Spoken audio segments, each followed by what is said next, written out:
This God who kills people is simultaneously the only way to be saved. What each man must come to deal with is the fact that the salvation that he seeks is found in the hand of the judge of all the earth.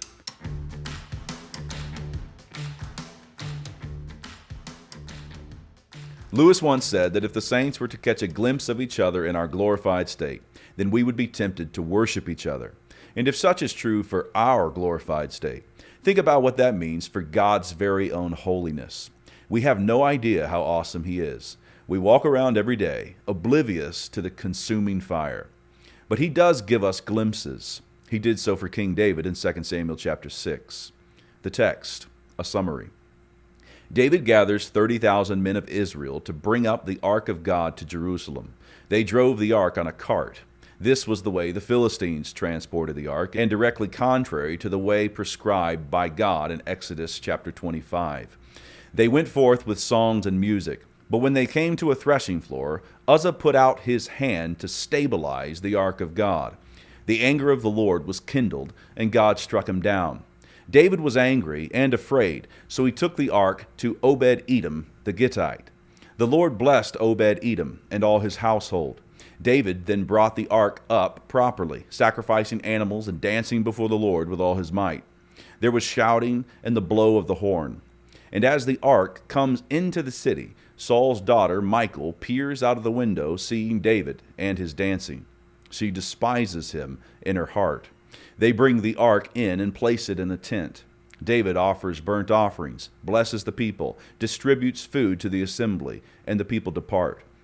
When David returns home, Michal sarcastically ridicules him, claiming he has dishonored himself, he has uncovered himself. The issue was not David being physically unclothed. We are told that he was clothed. Michal spoke of him shaming himself with his actions. David says that it was before the Lord that he danced and rejoiced, adding that it was the Lord who chose him over her father Saul.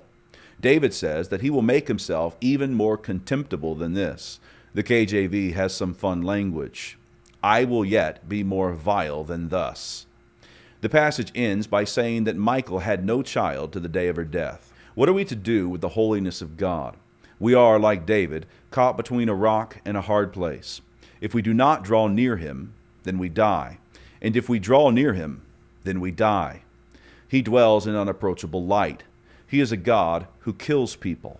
How can we go toward such a God? In The Silver Chair, C.S. Lewis signaled the way.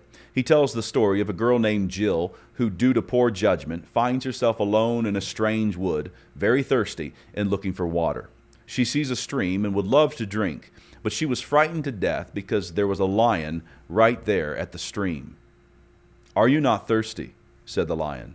"I am dying of thirst," said Jill. "Then drink," said the lion. "May I? Could I? Would you mind going away while I do?" said Jill.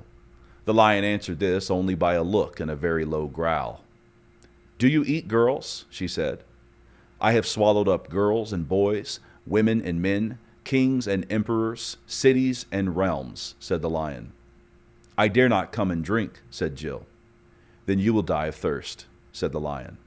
"Oh dear," said Jill, coming another step nearer. "I suppose I must go and look for another stream then." "There is no other stream," said the lion.